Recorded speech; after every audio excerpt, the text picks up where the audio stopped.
presenta, Elton. ¿Usted es profesor? ¿Você es profesor en algún lugar, Elton?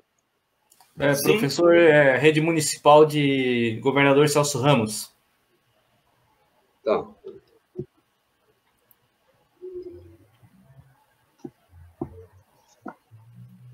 Vamos a comenzar con usted.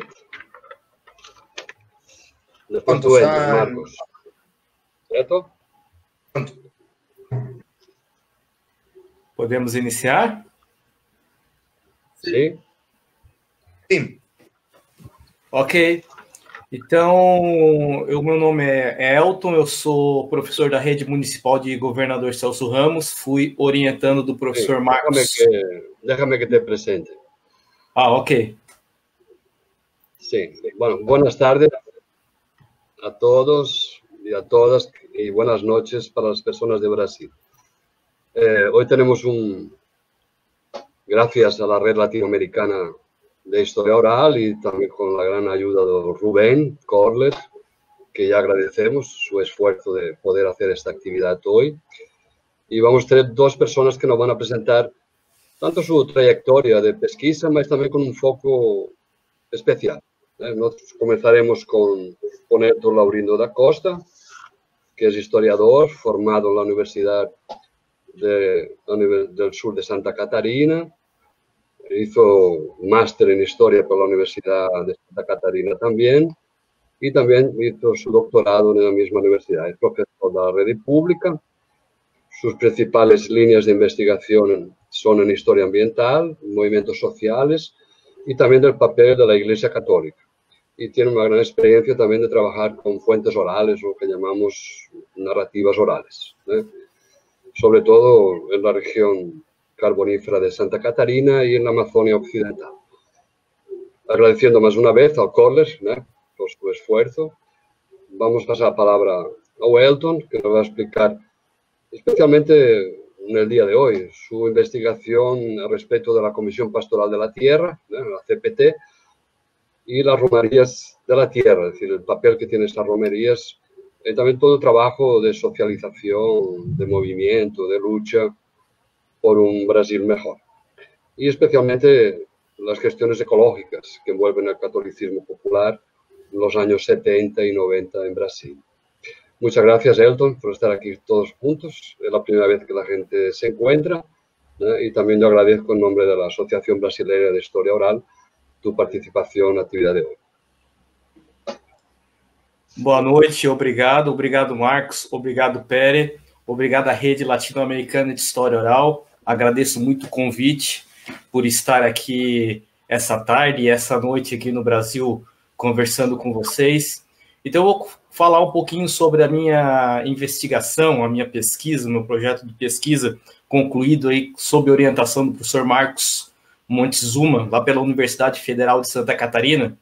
Então, eu venho trabalhando as questões ambientais e ecológicas do Brasil numa linha muito específica, que é a articulação desses movimentos sociais e ecológicos em conexão à Igreja Católica, mais especificamente ao movimento da Igreja Católica chamado Teologia da Libertação, que não abrange só o Brasil, mas abrange um conjunto de grupos espalhados pela América Latina como um todo.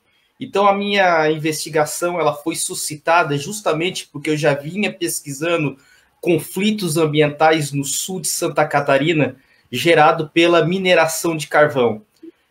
O grande mote de desenvolvimento trazido para o Brasil, principalmente dos anos 60, 70, e 80, em busca da exploração mineral, do carvão mineral em Santa Catarina, fez com que ocorresse um desajuste entre dois grupos específicos. Um grupo empresarial, industrial, que tinha como meta o desenvolvimento de um estado, de um país calcado na mineração, e um outro grupo que já estava estabelecido nesse mesmo espaço, que tinha como modelo o desenvolvimento de sua subsistência, da sua agricultura, da agricultura familiar. Esse embate entre, de um lado, empresários da mineração de carvão e, de outro, agricultores que lutavam pela agricultura familiar aqui em Santa Catarina, gerou uma série de conflitos que vieram a ser conhecidos como conflitos ambientais e desenvolveram ou motivaram ao surgimento de vários grupos que ficaram conhecidos como movimentos ecológicos. Esses movimentos, basicamente, eles aparecem sob o guarda-chuva, principalmente no final da década de 70, sob o guarda-chuva da Igreja Católica, ou seja, no momento em que a gente havia ainda uma ditadura civil-militar instalada no Brasil, era muito complicado partidos políticos, movimentos ecológicos atuarem sozinhos, sem ter digamos, uma base, alguém que o sustentasse, alguém que desse uma guarita, alguém que desse uma espécie de retaguarda para poder atuar em defesa de seus interesses.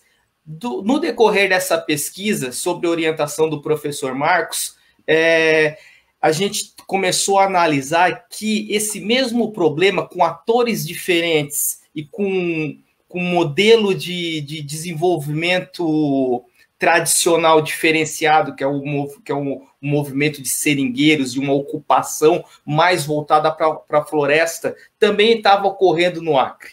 E lá também a gente tinha essa mesma teologia da libertação atuando em prol da defesa dessas comunidades tradicionais. Então, era a Igreja Católica dando guarita a esses movimentos dessas comunidades tradicionais, se contrapondo a um modelo de desenvolvimento que visava a derrubada da floresta, que visava a exploração madeireira, a exploração, a transformação da paisagem amazônica em um grande latifúndio, em grandes fazendas para a criação de gado. Então, a gente começou a perceber que tanto no sul do Brasil quanto no norte do Brasil havia um conflito, havia um embate entre um modelo tradicional, um modelo mais voltado à subsistência, voltado a uma proteção do espaço que já vinha há muito tempo sendo utilizado daquela forma, historicamente utilizado daquela forma, e um modelo que vinha calcado no desenvolvimento, principalmente com aquela ideia do desenvolvimentismo que vinha lá, principalmente crescendo com a Revolução Verde no Brasil da década de 60 e 70. Então, esses dois movimentos no sul e no norte do país suscitou, então, o início da minha pesquisa. Então, a partir desse momento, eu iniciei uma pesquisa em cima em dois grupos específicos, em duas dioceses, como a gente chama aqui no Brasil, onde ela abrangia várias paróquias no norte e no sul do Brasil, onde tiveram sob influência desse grupo da Igreja Católica, que era voltada à teologia da libertação. Uma coisa importante de se dizer é que a Igreja Católica, como um todo, a Igreja Católica oficial do Brasil, ela apoia o golpe civil-militar de 1964. Após esse apoio de 1964, alguns grupos que se associam à teologia da libertação, eles vão começar a lutar contra essa ditadura militar. Porém, eles não compreendem essa maioria dentro da Igreja Católica. Então, o que a gente está conversando aqui, o que a gente está discutindo aqui, são grupos bastante específicos que se contraponham não só a um Estado, mas se contraponham à própria hierarquia da Igreja Católica internamente. Então, era um grupo bastante minoritário, mas que fez muito barulho nesse período, durante a década de 1970, 1980. Então, esse grupo procurava, inicialmente, eles começaram a tentar dar um apoio às comunidades tradicionais e de pequenos agricultores do Brasil, no sentido de organizar esses grupos para que eles pudessem lutar por seus direitos, principalmente os direitos trabalhistas do meio rural, coisa que desde a época do Getúlio Vargas não tinha sido atingido como um todo. A maior parte dos trabalhadores rurais do Brasil ainda carecia de uma regulação específica de aposentadoria, de proteção de suas terras, de tomada de posse de determinados territórios. Então, tudo isso havia sido protelado ao longo da história do Brasil. Há uma máxima que a gente costuma dizer que a reforma trabalhista, digamos, as leis trabalhistas implantadas por Getúlio Vargas, ainda lá nos anos 30, só foi até a porteira, ou seja, a porteira da fazenda. Da porteira para dentro, o Brasil não conseguiu atingir a imensa massa de trabalhadores que a gente tinha no meio rural. E aí, quando a gente fala no meio rural, a gente está falando tanto de agricultores familiares, estamos falando de populações tradicionais que vivem como da coleta de algum tipo de produto da floresta, como é o caso dos seringueiros. Então, toda essa massa de trabalhadores careciam de uma assistência, e é uma assistência que o Estado nunca deu. Então, foi aí que essa parte da igreja, esses pequenos grupos da teologia da libertação passaram a atuar em benefício para organizar esses trabalhadores. Então, num primeiro momento, o que era uma luta por direitos sociais, direitos trabalhistas e direitos humanos, principalmente porque havia na região norte muitos assassinatos de lideranças que se contraponham, por exemplo, a expansão de criação de gado lá, a derrubada da floresta. Então, se num primeiro momento a gente teve essa defesa social dos direitos dos trabalhadores, da defesa dos direitos humanos, no segundo momento a gente vai ter o aparecimento da temática ecológica. E é justamente como que essa temática ecológica aparece, surge como embrião dentro desses movimentos sociais que eu começo a minha discussão. Porque eu comecei a perceber que a Igreja Católica, porque tem uma certa organização, principalmente em termos de registro, a gente pode ter um pouco melhor da ideia de como isso era articulado. E mais, a maior parte dos partidos de esquerda ou mesmo de movimentos sociais que surgem no Brasil a partir dos anos 80, a partir do momento em que há o fim da ditadura militar, eles já estavam no interior em vários grupos da Igreja Católica ligados à teologia da libertação. O Movimento Ecológico, o Partido Verde, o Partido dos Trabalhadores são alguns exemplos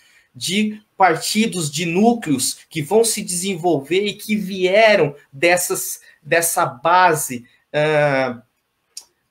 composta pela Igreja, sobre o guarda-chuva da Igreja Católica, sobre esse grande braço da Igreja Católica. Então, a partir daí é que se deu essa minha preocupação e a minha investigação sobre como surgem esses movimentos ecológicos aqui no Brasil.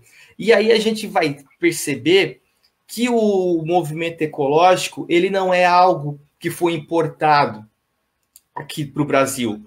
A discussão que se tinha nos Estados Unidos e na Europa, principalmente por conta de uma crise planetária que veio lá desde do encontro de Estocolmo ao Clube de Roma, por conta de mais de um medo de que o mundo fosse destruído por conta da proliferação de armas nucleares, muito mais do que esse medo desse colapso mundial por conta da rápida industrialização dos dois blocos, do bloco socialista e do bloco capitalista, aqui no Brasil a gente teve coisas mais específicas. A gente tinha, principalmente na região norte, um modelo de desenvolvimento que teve como mote o desenvolvimento ecológico, que tinha uma base ecológica sem precisar importar o discurso. Ou seja, foi o contrário, muitas vezes foi o contrário que aconteceu, porque o modelo de desenvolvimento, o modelo de vida, a prática dos seringueiros e a prática dos indígenas na Amazônia, ela inspirou um modelo que se pudesse almejar, que se pudesse seguir para os vários movimentos ecológicos ao redor do mundo. Então, esse modelo, essas comunidades tradicionais passaram a ser um parâmetro para os movimentos ecológicos fora do Brasil. Então, isso contribuiu muito para que se ganhasse força essa questão do movimento ambientalista e do movimento ecológico. Importante também frisar que o movimento ecológico, eu faço uma diferenciação. O movimento ecológico está muito mais politizado, ele está muito mais envolvido nas questões de ruptura com o modelo, de organização, de protesto, de protestar contra um modelo de desenvolvimento, enquanto o movimento ambiental ele se articula mais a partir dos anos 80, quando ele começa a se inserir, por exemplo, na área do direito ambiental, na área das mudanças da legislação em prol ao meio ambiente. Então, eu faço uma pequena distinção. Então, na minha análise, o que surge num primeiro momento é o movimento ecológico como um movimento social, um movimento que se autodefine como politicamente contra um modelo de desenvolvimento que a gente tinha no Brasil até a década de 1980 e que a gente tem até hoje. Então, esses dois tipos de modelos é o grande embate. Então, dentro dessa estrutura, a Igreja Católica, as fontes reveladas por mim analisadas, elas vão trazer muitos elementos para que a gente possa compreender essa transformação do movimento social, da luta pelos direitos, para a luta pelos direitos ambientais, ecológicos, da luta pela sobrevivência. É uma luta da sobrevivência, num primeiro momento, percebida como uma luta de sobrevivência pela subsistência na Terra, e depois uma tomada de ideia, uma mudança, uma transformação na ideia de que não bastava só uma luta pela subsistência na Terra, era preciso defender a luta da preservação da Terra. É preciso preservar a Terra. Então, nesse sentido,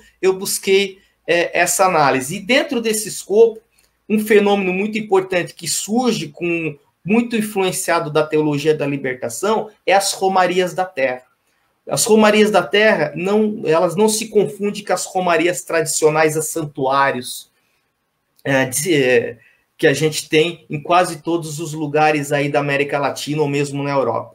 Ela tem um caráter bastante específico, o trajeto dela é menor e dentro das manifestações, além das orações, além dos cânticos, a gente tem misturado ainda a isso o protesto. O protesto de cada região sobre os conflitos que eles estão contemplados naquele território específico. Então, se você está no norte do país, se você está numa região como o Acre, você vai ver nos cânticos orações ou músicas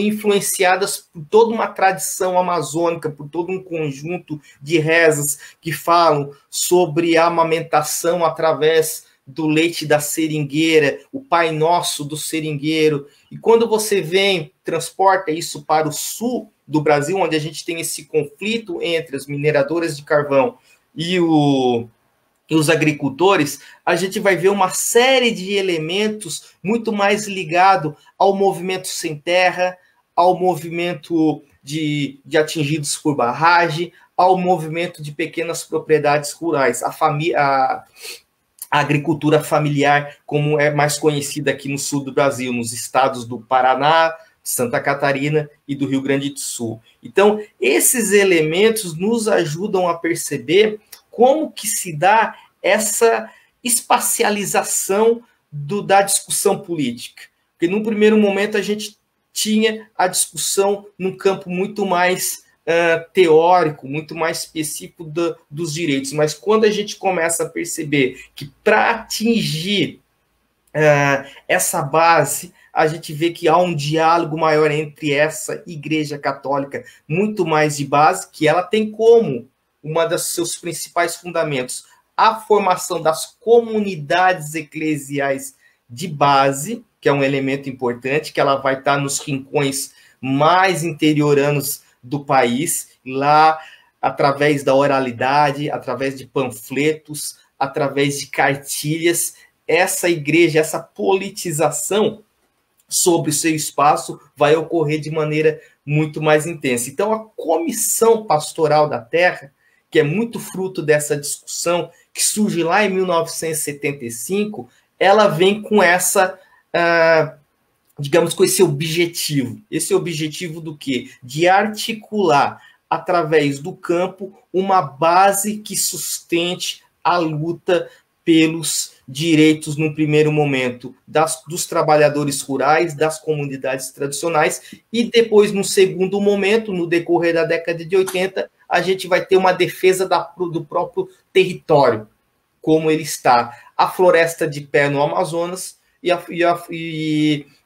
a não degradação ambiental pela mineração de carvão no sul do estado, visto que o maior índice de contaminação aí das águas, do ar, de toda a nossa Mata Atlântica nos estados do sul do Brasil, se deve muito a essa mineração desenfreada que teve justamente da década de 60, década de 70 e a década de 1980. Então, todos esses elementos vão surgindo aí como elementos de investigação dentro da nossa pesquisa.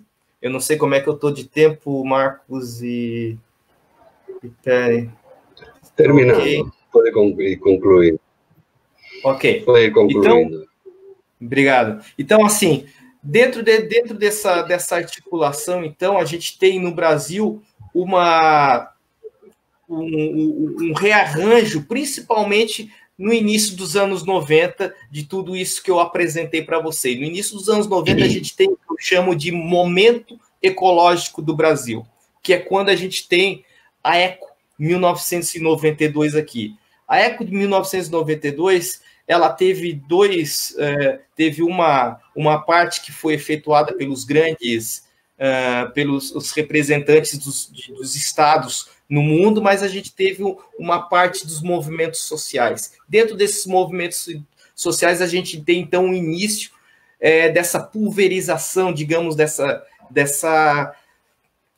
transformação do que antes estava muito calcado, próximo à teologia da libertação, na transformação de partidos políticos e de movimentos sociais que vão ganhar uma amplitude muito maior. E, ao mesmo tempo, eles vão meio que se dispersar, porque eles vão deixar de estar aglutinado dentro de uma mesma perspectiva que até então vinha. Então, a gente vai ter o fortalecimento de partidos de cunho ecológico, a gente vai ter outros movimentos que vão se dissociando, a gente vai ter o próprio Partido dos Trabalhadores que vai caminhar numa direção mais autônoma e assim por diante. Então, o momento ecológico do Brasil é ao mesmo tempo contraditório, porque ao mesmo tempo, a partir da década de 90, a gente tem um pouco esse enfraquecimento desse movimento ecológico como um bloco mais seguro, mais aglutinado. Não que o movimento ecológico tenha desaparecido, ele aumenta, só que ele aumenta de uma maneira um pouco mais pulverizada. Ao mesmo tempo, a gente tem todo o movimento do Papa João Paulo II para desarticular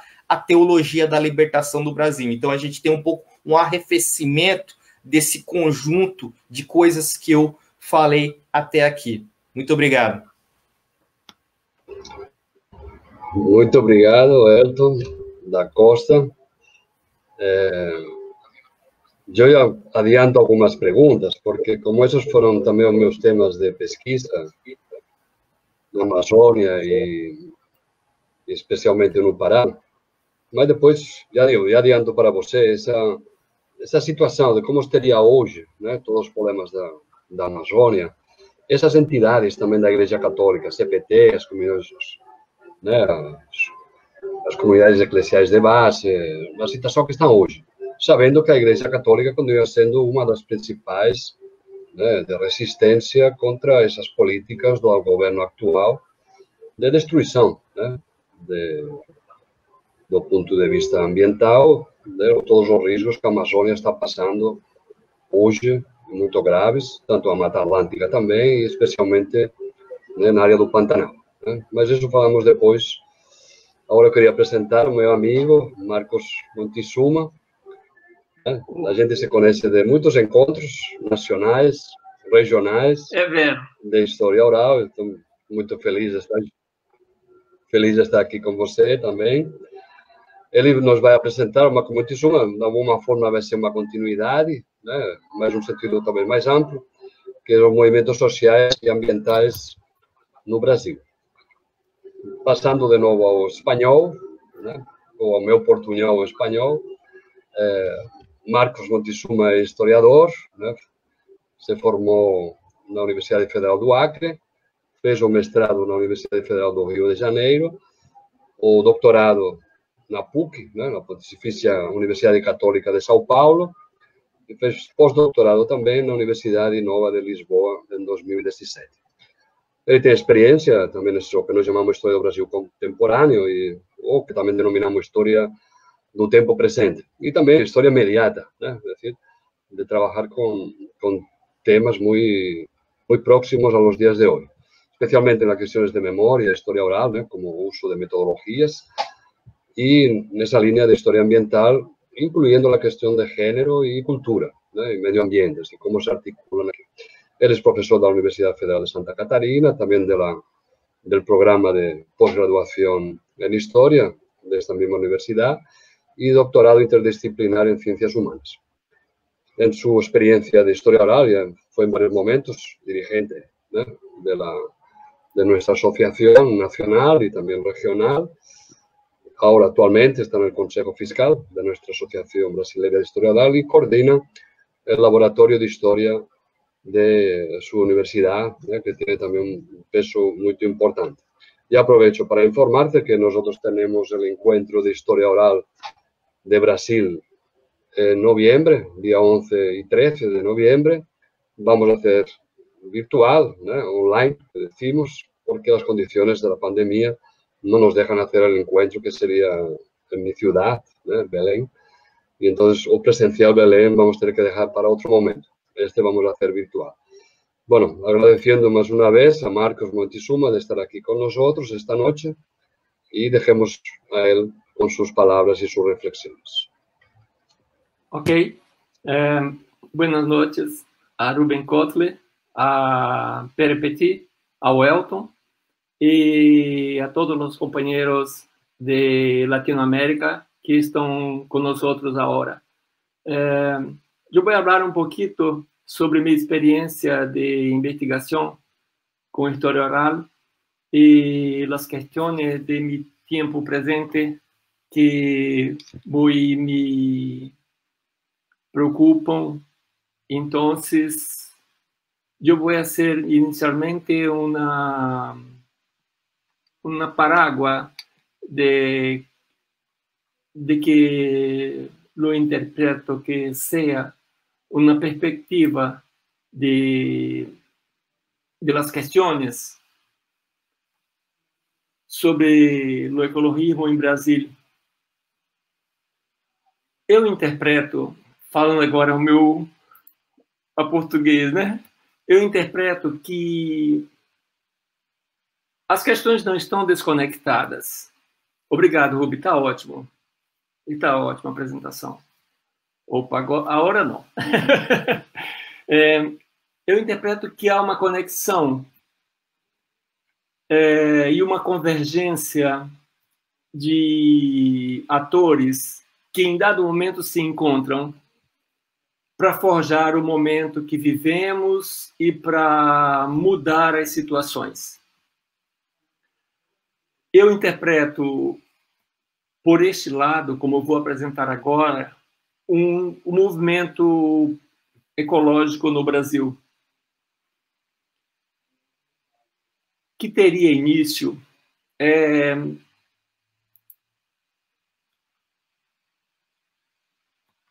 através de uma luta em defesa da Amazônia.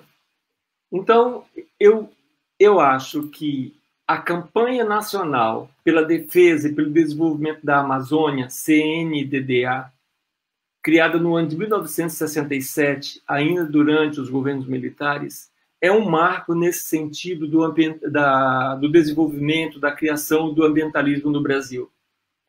Eu digo um marco porque depois eu vou falar um pouco também do Rio Grande do Sul, que é até anterior a isso.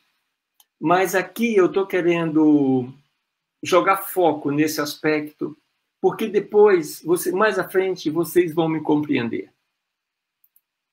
Então, quem é esse grupo?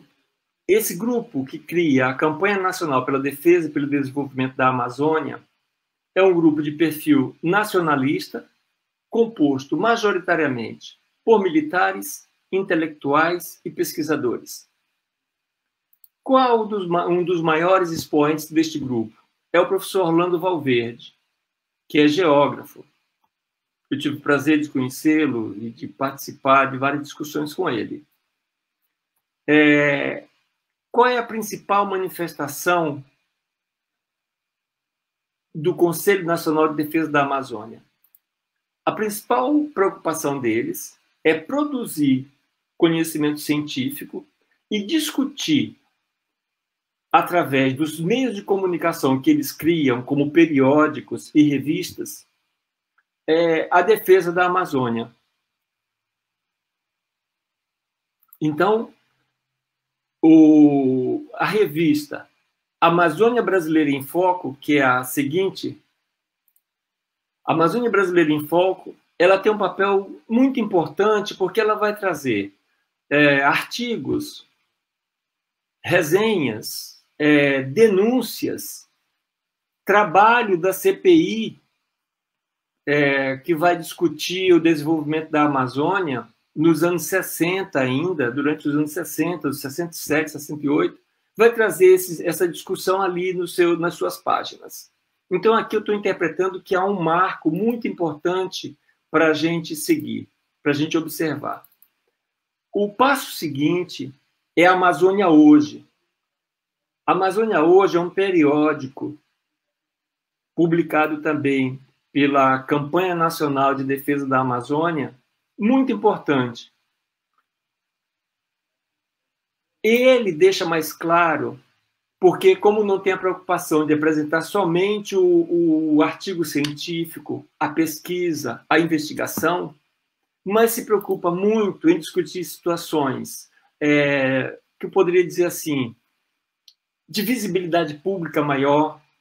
Então, eles discutem os grandes projetos agrícolas e ganadeiros, exploração mineral, concentração de terras em manos de multinacionais e terratenientes, nacionais e internacionais, la toma de tierras de las poblaciones locales, destrucción de los recursos forestales, la falta de respeto a los conocimientos culturales de los caucheros, de los extractivistas y de los trabajadores no madereros y también de los pueblos indígenas.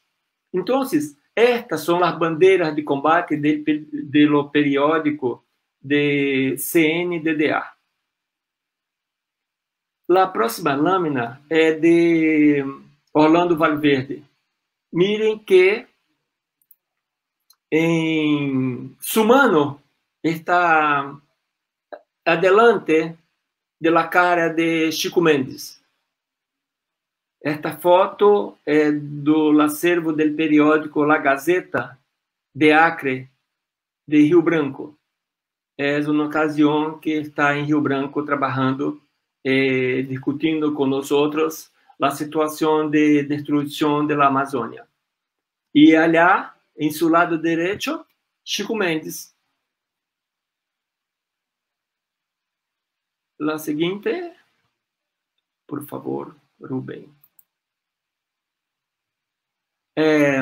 Eu vou apresentar brevemente uma literatura que é produzida em los anos 70, 1970, 78, 6, e até antes, como é o caso de Amazônia e Cobiça Internacional, de Arthur César Ferreira Reis.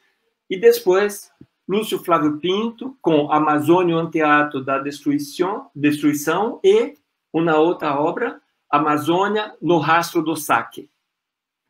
E temos também Jean Bette, o cerco está se fechando, Luiz Antônio Pinto de Oliveira, o sertanejo, o brabo e o seringueiro, os 100 anos de andanças da população acreana, entre outros, que eu não vou falar agora, não vou citar agora para não alargar-me muito. Mirem que eu estou trazendo estes elementos preliminares para falar logo mais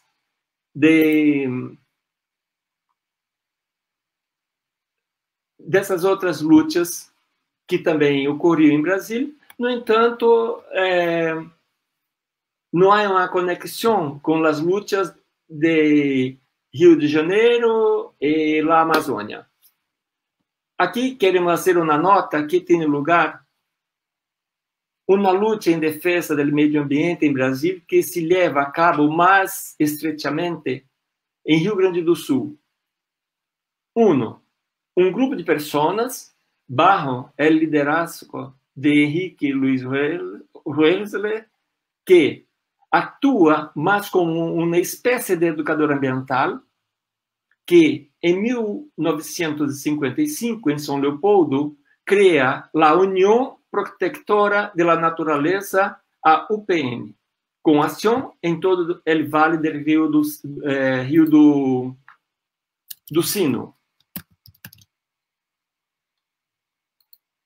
2. A Associação Gaúcho por la Proteção do Meio Ambiente, AGAPAM, fundada em 1971, em Porto Alegre, por José Lutzenberg, Augusto Carneiro, Caio Lustosa, Alfredo Gui Ferreira e outros ecologistas.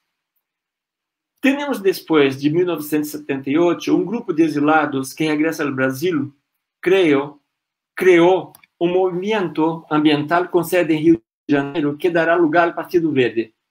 Outro grupo actuará dentro do Partido dos Trabalhadores depois dos anos 80.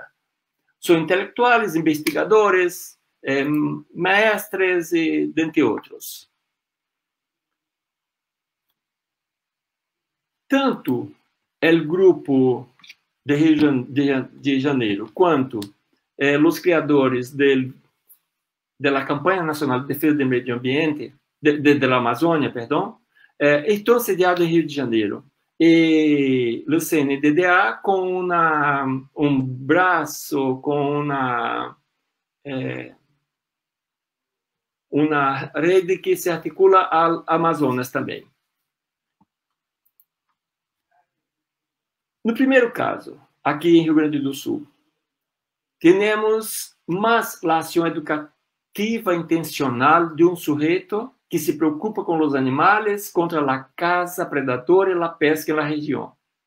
O segundo grupo, temos um grupo mais articulado que se enfrentará a várias lutas mais generais de proteção do meio ambiente, em grande medida contra as indústrias contaminantes.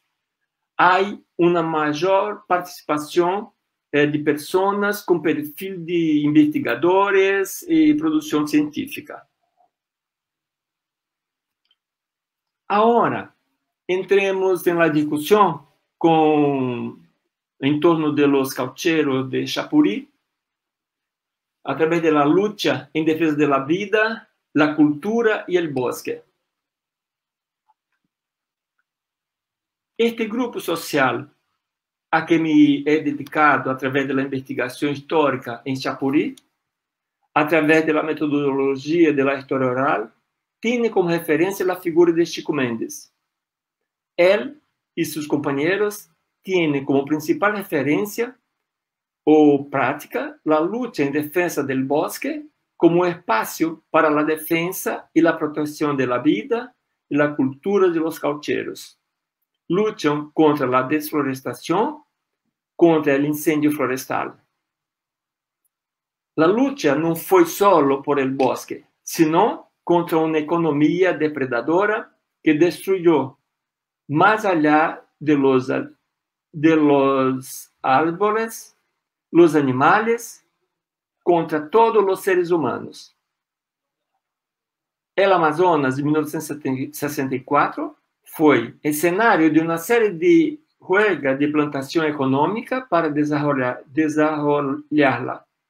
Y estos planes siempre han atacado la vida y la gente de la región. Pero, de que ha conquistado la tierra, apesar de estos caucheros de Chapuri, han conquistado la tierra, hoy preparo nuevas trampas, porque la voluntad de convertir-se em agricultor ha tomado o sonho de muitos caucheros. Eu estou a falar de uma situação muito presente hoje, em que as pessoas estão mais preocupadas a criar ganado, reses, porque é um produto, como eles falam, que é um produto que camina solo, que não há necessidade de colocar-lhe as espadas para caminhar horas a fio para levar a um comprador. Porque o cacho é muito pesado e as pessoas não têm condições de transportá-lo facilmente porque os caminhos são muito difíceis.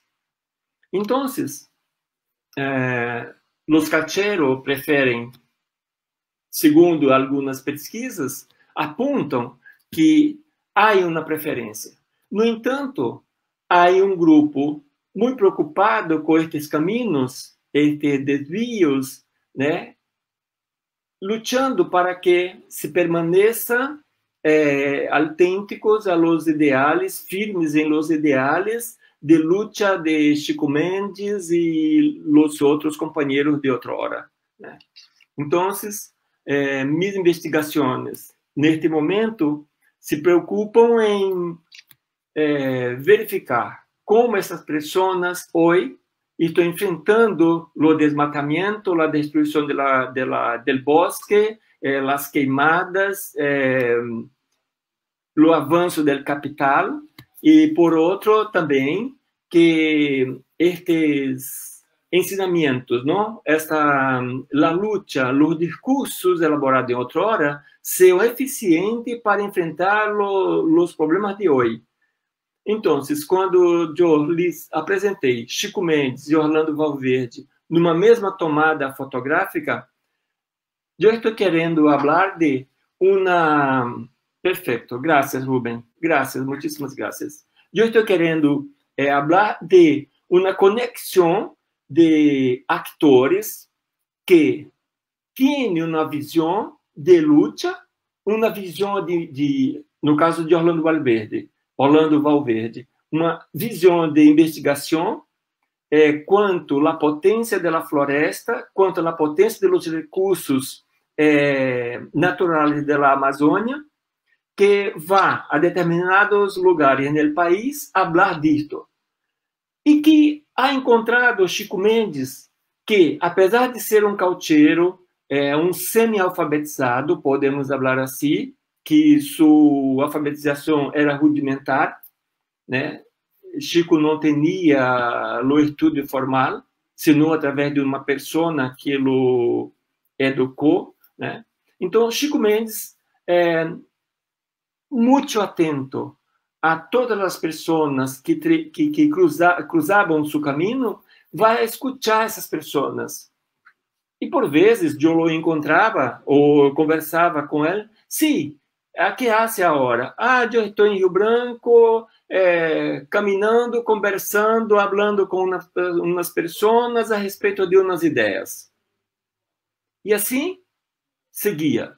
Quando volvia a Chapuri, falava seus companheiros da visão do mundo, do que se planeava para o bosque, que se planeava para suas vidas, sua cultura e tudo mais. Então, escutando os demais, em interação com estes outros companheiros, que Chico Mendes forjará sua visão de mundo e vai intervir em la questão que se abatia sobre os seringueiros, né, sobre os caucheros. Então, de um modo geral, seria isto que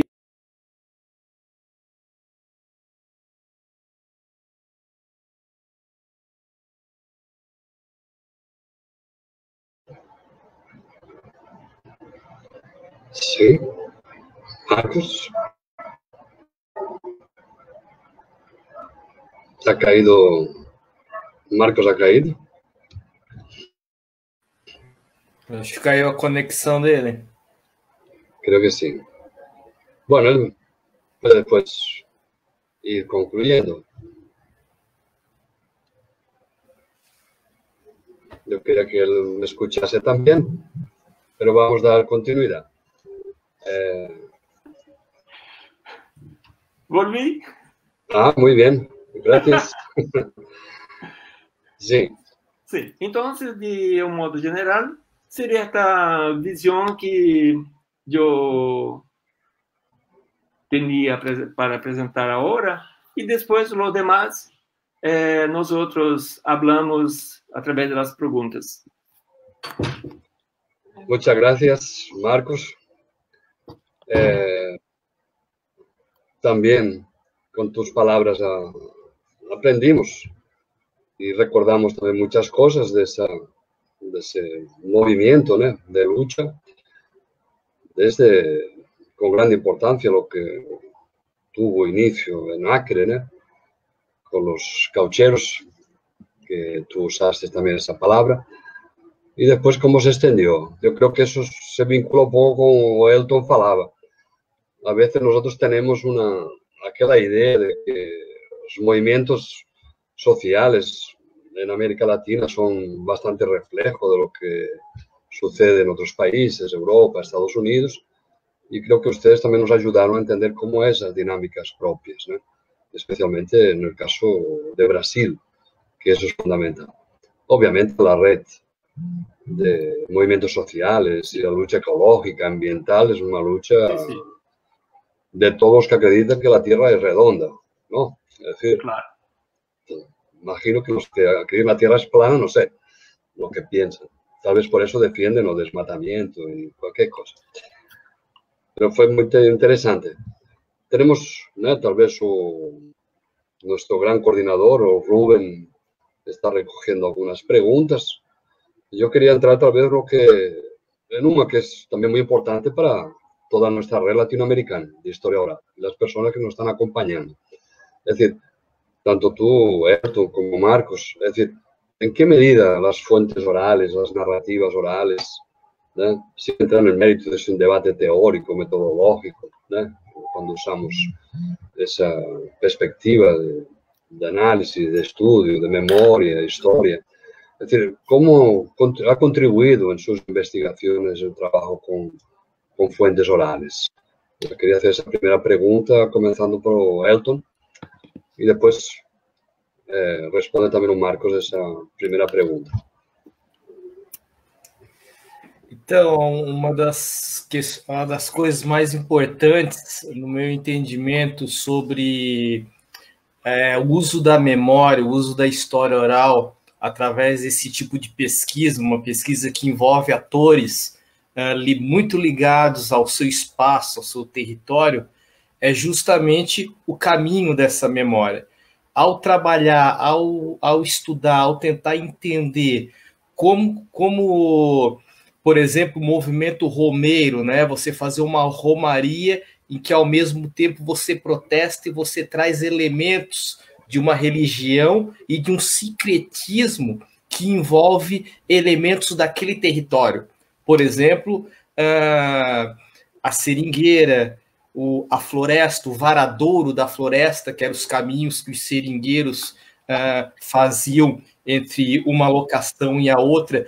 Todos esses elementos, eles são distribuídos através de uma memória espacial. Então, é nesse momento que aquele momento que vem lá da Grécia, muito antes da Grécia Antiga, mas que a gente tem lá os clássicos falando de técnicas de memória através do uso de espaço, se mostra mais forte, porque são comunidades em que muitas vezes a escrita não está presente. Então, o uso dessa memória espacial, dessa memória que carrega elementos de uma natureza, de um espaço, que está muito ligado à sobrevivência, a própria vivência dessa comunidade, eu acho que é um elemento interessante que me fez aprender muito no decorrer da minha pesquisa. Então, muitos elementos que apareciam tanto no norte quanto aqui no sul do Brasil a respeito da problemática ambiental, da problemática ecológica. Por exemplo, aqui se falava muito da questão do trem, das minas de carvão, do espaço, do território que havia se transformado numa paisagem lunar. A terra aqui, através da mineração de carvão, havia se transformado em alguns lugares como uma paisagem que lembrava a Lua, né? Quando as pessoas viam através do aparelho televisivo. Então, tudo isso, vai permeando outras fontes, inclusive as escritas. Então, elementos dessa natureza que vêm através de uma história oral, elas vão permeando, elas vão passando para cartilhas, para panfletos, para músicas, para cânticos de exaltação e cânticos de protesto e falas de protesto. Então, isso eu acho que é um elemento importante, é uma imbricação. Lembrando que as comunidades eclesiais de base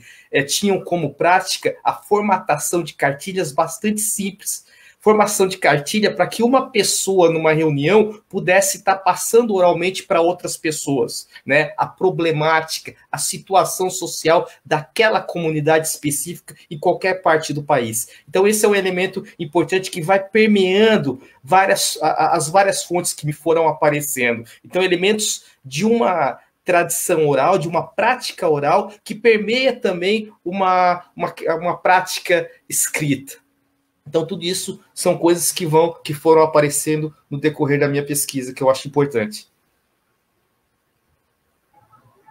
Muy bien, muchas gracias. Marco? Opa, alô? Sí, ¿están me escuchando? No, la misma pregunta. Sí. Sí. Sí. Oye? Alô? Sí, estamos escuchando, sí. Eu elaborei, olha só, eu fico com vergonha às vezes, mas tenho que falar, tá? Eu preocupado com essa experiência que eu tenho lá pela Amazônia, tanto no Bico do Papagaio, na região do Bico do Papagaio, no sul do Pará, na fronteira ali que pega Tocantinópolis, Imperatriz do Maranhão, Tocantinópolis no estado do Tocantins, Imperatriz no Maranhão, né? E entrevistando mulheres quebradeiras de coco. E pesquisando em Chapuri também, eu fiquei atento a duas questões. Uma é quando eu perguntava para as mulheres se elas me autorizavam que utilizasse o relato de história oral no meu trabalho. E elas me respondiam, bom, algumas genericamente, sim, pode utilizar, sim, fique à vontade. No entanto, eu recebi umas 3 autorizações muito emblemáticas. Uma delas, a dona Querubina e a dona Raimunda, e isso em Tocantinópolis. Elas disseram, sim, eu autorizo que você utilize o meu relato, porque é muito importante que outras pessoas fora daqui fiquem sabendo da nossa luta. Eu digo, o que se passa? E depois eu fui entender. Aquelas mulheres se sentiam literalmente escondidas, encobertadas na história regional. Elas não apareciam nas histórias daquelas regiões. E elas queriam ser visibilizadas pela sociedade nacional, pela sociedade fora dali, por outras pessoas. Elas queriam que o mundo tomasse conhecimento que elas existem como sujeitos históricos. E eu achei isso emblemático demais e muito rico.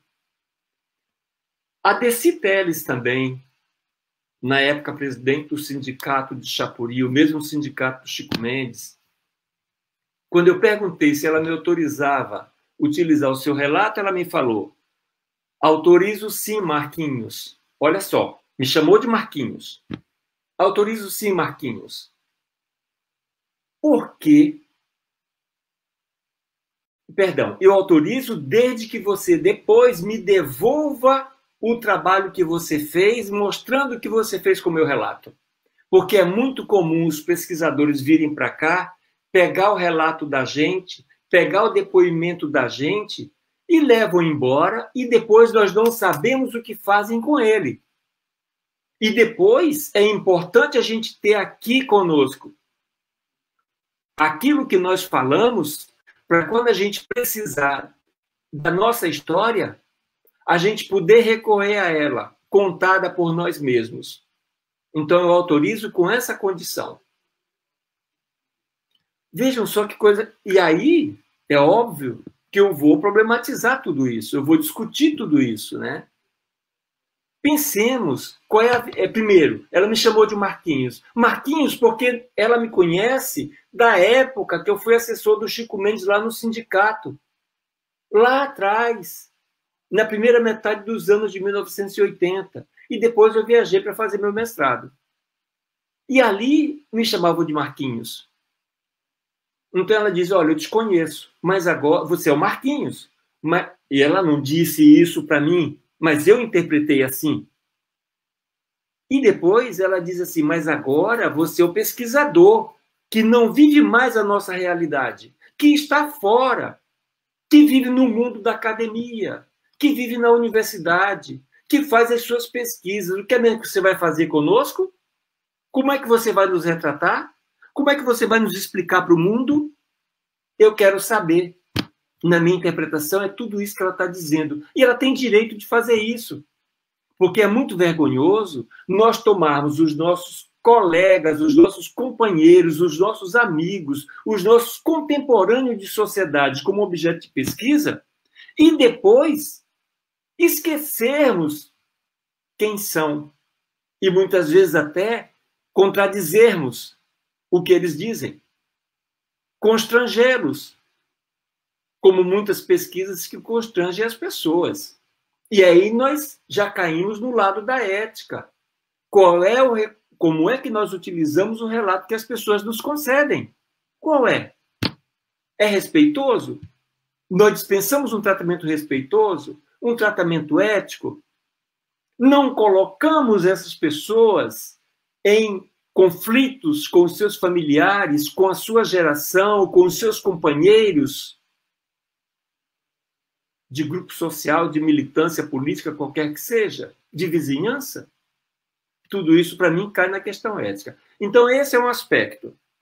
A outra coisa importante que eu julgo nessa questão toda.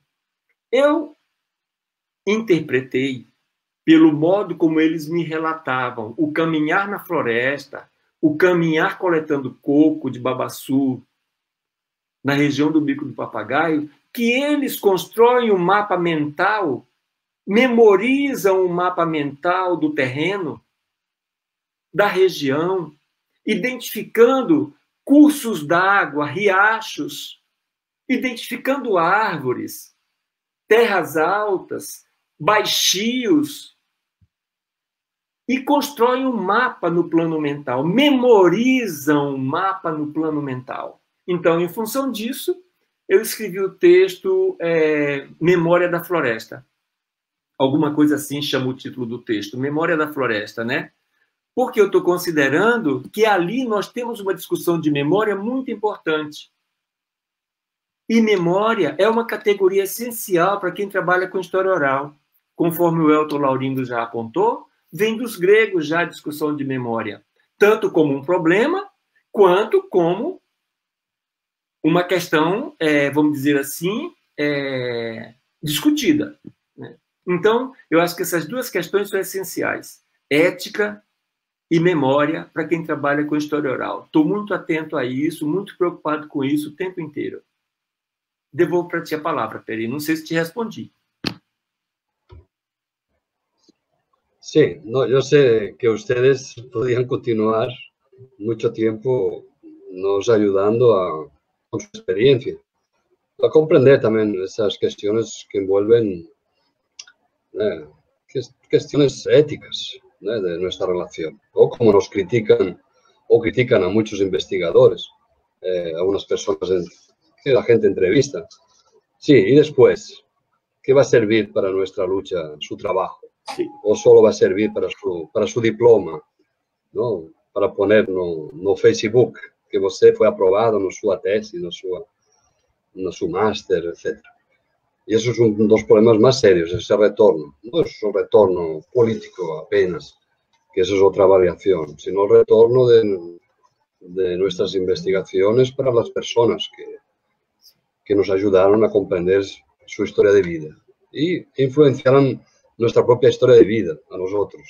Es decir, decía mi coterráneo Pere Casaldáliga, que él, recientemente fallecido, uno de los principales líderes de la teología de la libertación en la Amazonia brasileña, él decía de que era una persona conservadora en su tierra, la Cataluña, pero cuando llegó a Brasil, cuando estuvo con los trabajadores del campo y la lucha por la tierra, por la preservación del medio ambiente, la defensa de los indios, ¿no?, de los trabajadores sin tierra, que él fuese cambiando. Yo creo que también nosotros pesquisadores, nuestras investigaciones, nuestro trabajo con fuentes orales nos hace cambiar nuestra visión del mundo, la forma que estamos en el mundo. Es como digo algunos historiadores de aquí en Belén, de mi facultad de historia, que nosotros que trabajamos con el tiempo presente y trabajamos con fuentes orales, tenemos la suerte de trabajar con personas vivas. Y eso no es solo una cuestión que también nos envuelve otros problemas metodológicos y teóricos, pero es una cuestión que nos cambia la vida. Yo quería entrar en otra pregunta, ya inicié un poco antes. Todas las personas que nos están acompañando están viendo cada día todos los problemas de medio ambiente, de destrucción, de quemadas, de desmatamientos, de garimpos en las tierras indígenas, en las tierras de quilombolas.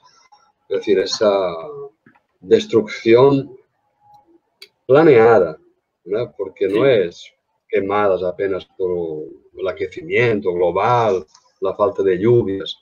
Es planeada el avance de destrucción de la Amazonia y lo más grave en los últimos 2, casi 3 meses es que ya perdimos 20%, ¿no?, del área del Pantanal, ¿no? Y nunca, es decir, desde hace muchos años nunca había tantas quemadas en Brasil. Es un problema universal, pero es un problema especialmente para las personas que vivimos en Amazonia, en Brasil y en toda América del Sur, ¿no? Todo el impacto que eso tiene también climático, que es importante. Yo quería ver cómo ustedes ven esta situación. Porque yo sé que ustedes son personas comprometidas, preocupadas, ¿no?, con el futuro de Brasil, el futuro de las personas más humildes, de preservar las conquistas, tal vez pocas, que tuvimos en los últimos años, de mejorar las condiciones de vida de mucha gente en Brasil. Yo quería saber vuestra opinión, vosotros dos, no sé qué empieza ahora Marcos, tal vez, sobre lo que está pasando en Brasil hoy. Puede comenzar Marcos, después pasamos a vuelta. Ok. Observemos uma coisa. Desde os anos 60, o Brasil recebe projeta, através do governo federal, o chamado desenvolvimento da Amazônia. E o que mais ocorre quando é lançado um projeto de desenvolvimento para a Amazônia é o impacto violento sobre as populações locais da região. O impacto violento através da exploração mineral, através da destruição da floresta, através das tentativas de construir barragens, através da construção de barragens. Antes era só planejamento, agora é a execução dessas barragens. Tudo isso destrói aqueles ecossistemas. Eu digo aqueles no plural, porque a Amazônia é constituída por vários ecossistemas. Não existe um ecossistema único na Amazônia, né? Ele é plural. Então, esse é um aspecto. Então, eu quero falar da intencionalidade, daquilo que é planejado, daquilo que é arquitetado, daquilo que vira política de Estado. Porque entre governo e sai governo, e aquele perfil só fica mais agudo, o da destruição. Só fica mais violento. Não é algo que acontece naturalmente, como é chover e fazer sol. Não. Tem um planejamento, temos interesses por trás disso e temos agentes públicos comprometidos com isso, que financiam, que recebem financiamento, que elaboram os projetos, que elaboram a política para a região. E aquilo que parece ser um acidente, o que é acidente? É algo que foge ao controle das pessoas. Aquilo que parece ser um acidente é intencional. Se nós observarmos bem aquilo que vem acontecendo hoje na Amazônia, eu não tenho notícia que o fazendeiro fulano de tal perdeu 1.000 hectares de soja para o fogo. 500 hectares de milho para o fogo. Eu não tenho essa notícia. Que perdeu 1.000 cabeças de gado para o fogo. Eu não tenho essa notícia. Eu quero que alguém me apresente. Essa encenação toda que nós estamos vendo agora, assistindo diuturnamente, nos periódicos, nos jornais, das 8 da manhã, das 20 horas, de 1h da tarde. Essa encenação toda de incêndio no Brasil, do Pantanal e da Amazônia, só ocorre dentro das florestas públicas, dentro das reservas extrativistas, dentro das áreas de preservação permanente, dentro das áreas protegidas por lei. Compreendem? Então, eu acredito que há também um planejamento da destruição. É o deixa passar a boiada, como falou o ministro do Meio Ambiente na reunião ministerial, cujos vídeos vazaram para a imprensa. Então, eu acredito na intencionalidade humana, naquilo que é arquitetado, naquilo que é planejado. Tem acontecido isso. Ninguém fala outra coisa a respeito disso. Então, o planejamento que nós temos para a Amazônia é sempre o da destruição. Não, olha só, o Orlando Valverde,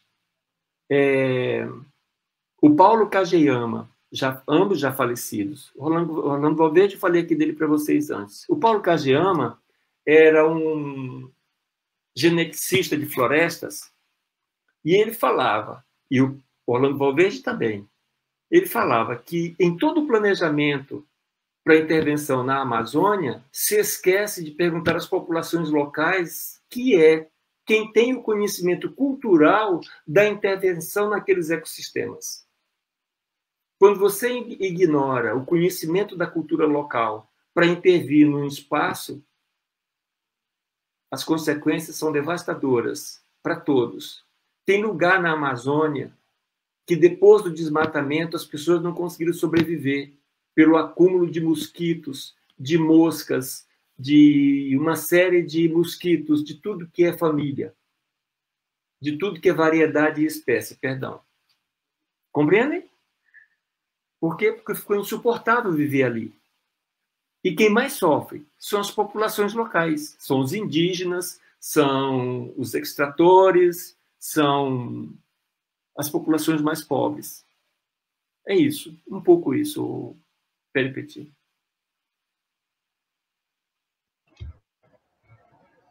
Muy bien, Marcos. Elton? Certo? Sim. Bom, o Marcos é um grande especialista aí, já há um bom tempo, pesquisador nessa área ambiental, com certeza o que ele tem uma apuração muito melhor do que eu no contexto prático, né? Mas o que eu vejo hoje no Brasil, seria a gente está entrando para uma era, voltando a uma era pré-iluminista, duplamente. A primeira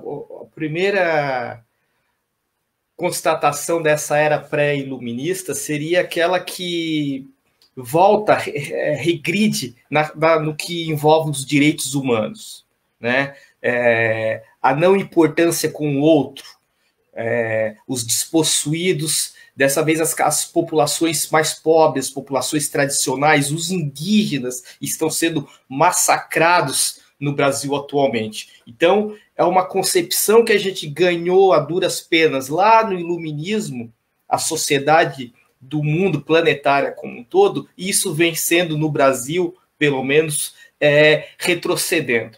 E uma outra vertente desses direitos humanos, desses direitos do homem que surge lá no iluminismo, um desdobramento dele, seria o direito ambiental. Direito ambiental que veio também a duras penas, principalmente no Brasil, vem sendo atacado de uma maneira muito infame. O direito ambiental, eu penso que é um desdobramento, eu penso que é uma evolução do direito humano, porque ele age no sentido de dar direito não às pessoas na atualidade, no tempo presente, mas assim dar direito às pessoas que ainda não nasceram.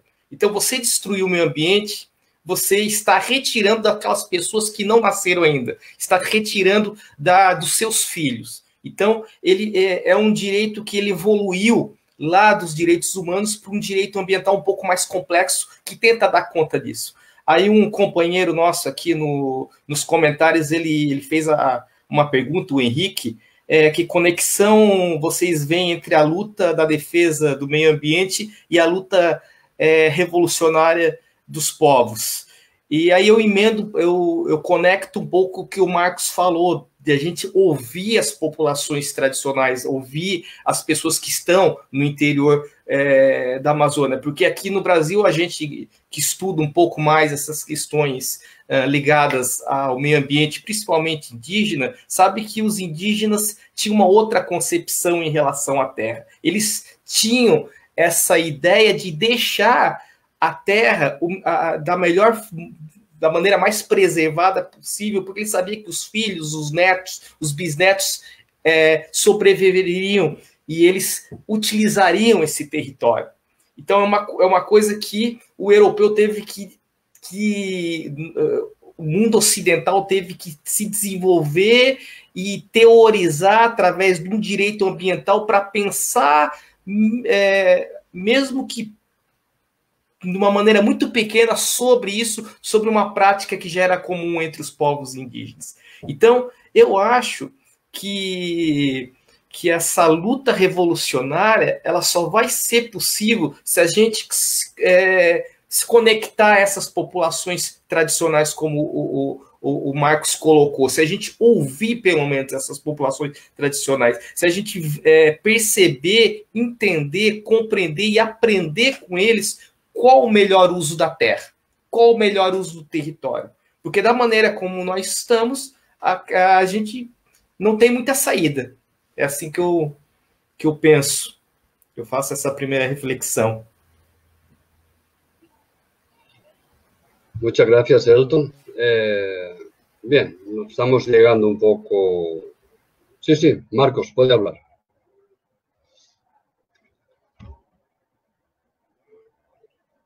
No estamos escuchando tu voz. Ok, ahora. Sí, gracias. Yo quiero pronunciar sobre la pregunta de Enrique. Yo interpreto lo siguiente, ¿cuál es la pregunta? ¿Qué conexión ven entre la lucha en defensa del medio ambiente con la lucha revolucionaria a nuestros pueblos? Henrique, eu vou falar despacito em português. E eu não lo hablo perfeito porque não é mi língua. Mi língua, os colonizadores não me deixaram falar. Então,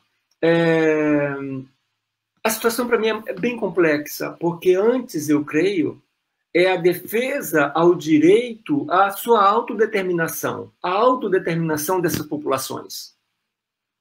Que, através dos modelos econômicos, através das políticas de Estado que se implementam, que se impõem para estes povos, é impossível que essas culturas possam sobreviver como tais, com o quadro que nós temos hoje. Então, eu não sei em que medida lutar pelo meio ambiente seria um fim, se não um meio de lutar pela cultura local. Eu acredito muito nisso. Tanto que, nas minhas investigações, me preocupa compreender como é que as pessoas pronunciam as palavras, como é que designam o que fazem e as coisas, para compreender o sentido que o mundo tem para aquelas pessoas.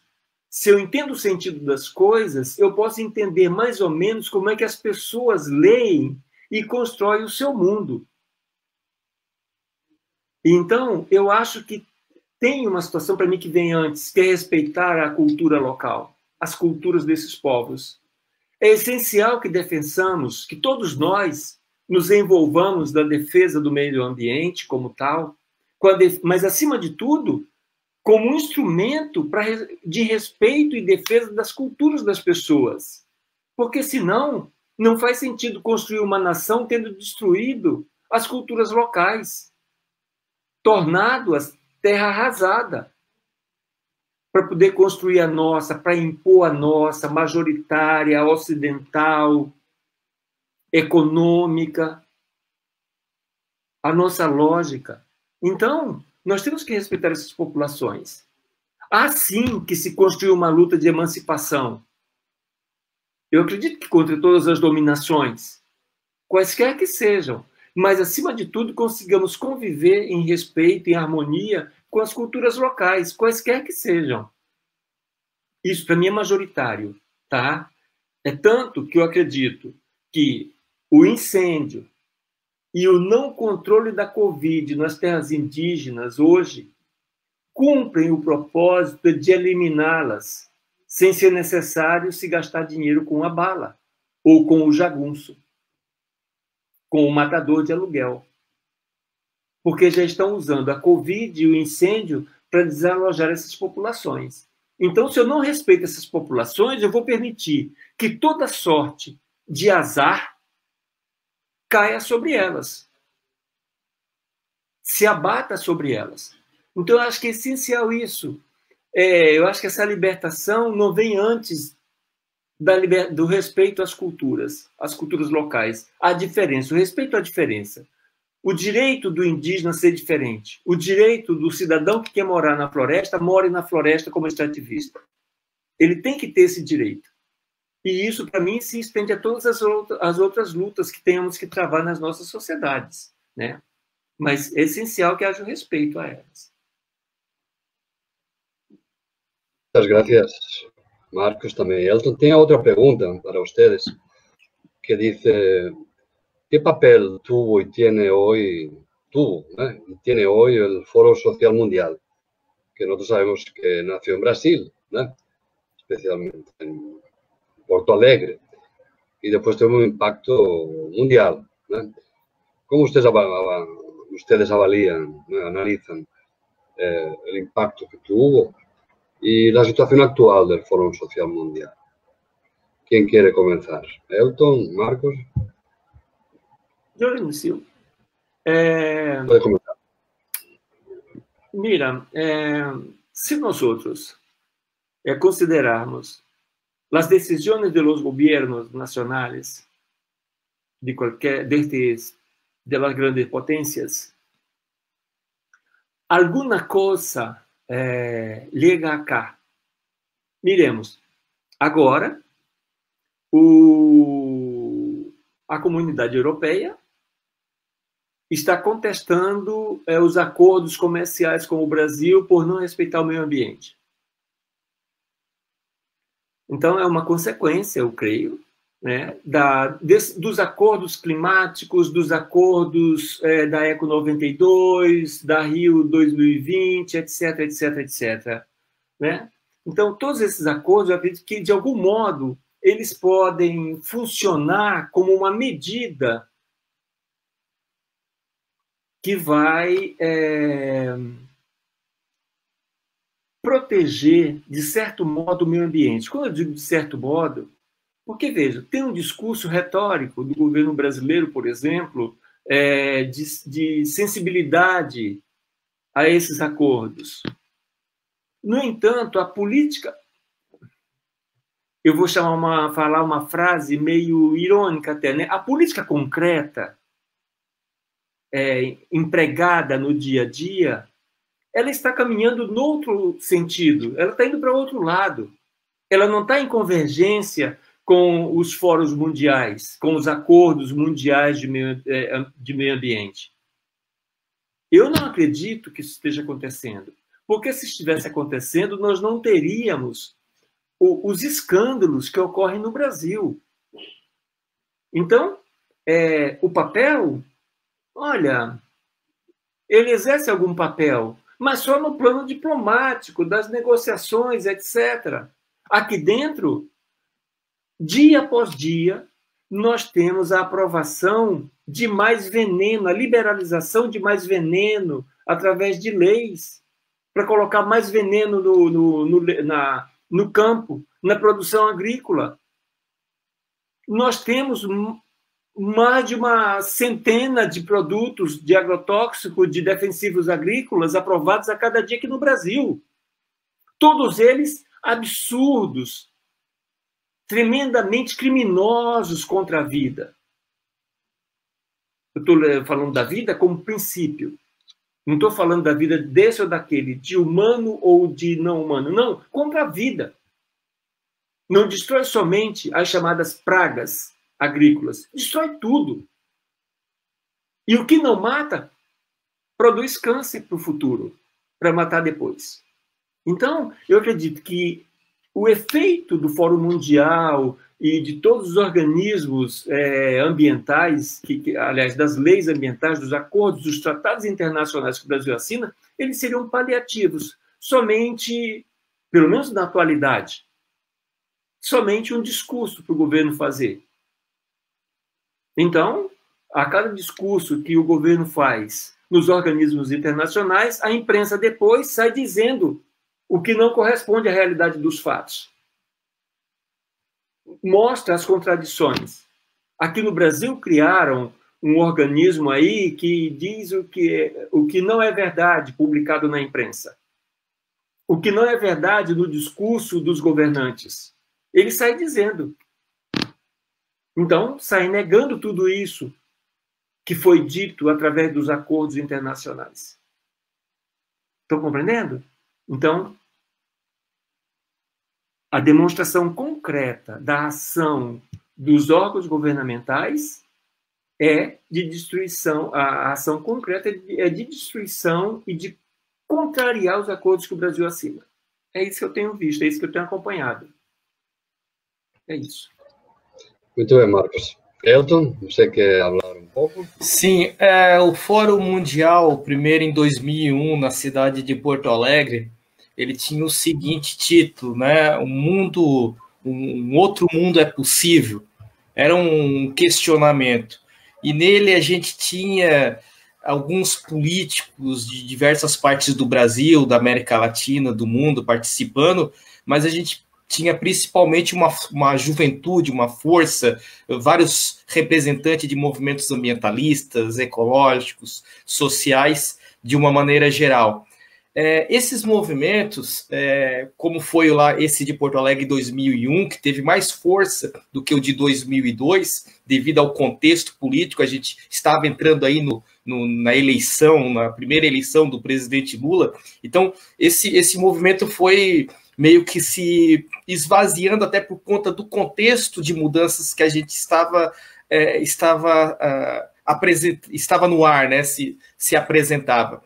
Mas eu vejo o Fórum Mundial Social de 2001 como um grande suspiro de uma juventude dos movimentos sociais dispor de discutir, né? Um outro fórum que não está ligado diretamente ao Fórum Mundial Social, mas que teve no Fórum Mundial vários representantes daquele, foi a Eco 92, porque a Eco 92 aconteceu em duas partes. Aconteceu a cúpula ligada aos chefes de Estado e e uma cúpula, vamos dizer assim, ligada aos movimentos sociais, onde teve fóruns de debates com o movimento indígena, com os movimentos ecológicos. Então, a gente teve praticamente aí 20 anos para ter um novo suspiro de discussão.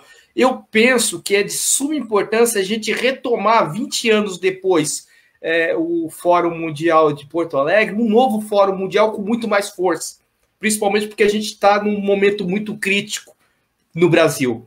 Né? A gente tem, não só pela questão da pandemia, mas principalmente por conta dessa política ambiental, que essa não política ambiental que o governo federal tem no Brasil, e não só o governo brasileiro, mas parece que é uma prática de muitos outros governos ao redor do mundo. Então, eu acho importante nesse sentido, de trazer um novo ar, de trazer novas discussões, e para que isso possa reverberar em manifestações, em protestos, que a gente possa aí estar visualizando mudanças dentro dessa conjuntura em que a gente se encontra. É isso. Muchas gracias, Elton y Marcos. Tenemos una última pregunta. Ustedes están viendo en el chat, ¿no? ¿Quieres comenzar, Marcos? Es una pregunta que nos hace Magdalena Pérez Alfaro y pregunta para ustedes. ¿No? ¿Ustedes leyeron la pregunta? Sí. ¿Pueden responder? Entre los movimientos ambientales en Brasil, hay luchas en relación al desarrollo turístico, ya sea como resistencia a megadesarrollos turísticos o como proyectos de ecoturismo de las comunidades para defender su territorio. Acá en Florianópolis, hay un proyecto llamado A Ponta do Coral,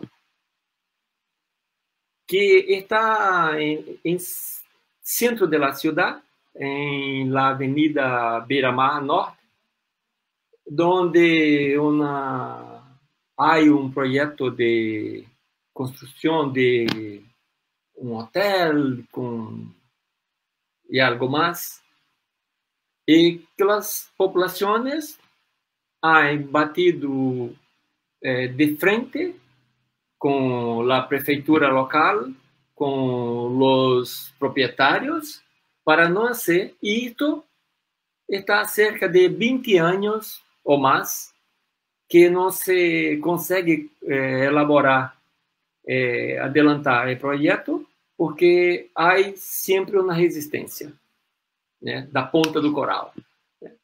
Entonces, hay localidades que ocorre esse enfrentamento. No entanto, a maioria dos projetos que constroem em região de mangue, em região de dunas de arena e tudo mais, as pessoas locais são convencidas de que isto é desenvolvimento, isto é desenvolvimento, e que é bueno para os locais, que vai trazer mais emprego e mais cultura e algo mais. Então, dependendo do local, há uma resistência. Em outros, não.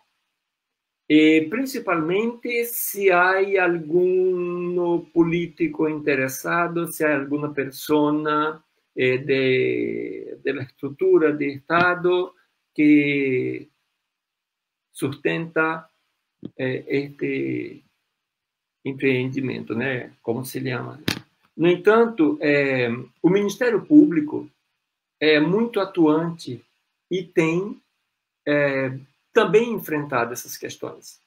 Aqui em Florianópolis, na região do norte da ilha, em Jurerê Internacional, vários bares, vários restaurantes, várias casas noturnas foram fechados por ação do Ministério Público. Então, não é nem a população local, é a justiça, é o Ministério Público que aciona a justiça que enfrenta isso. Ok? Seria aqui. Muchas gracias. Tenemos una última pregunta para Welton. No sé si usted leyó, me estoy leyendo.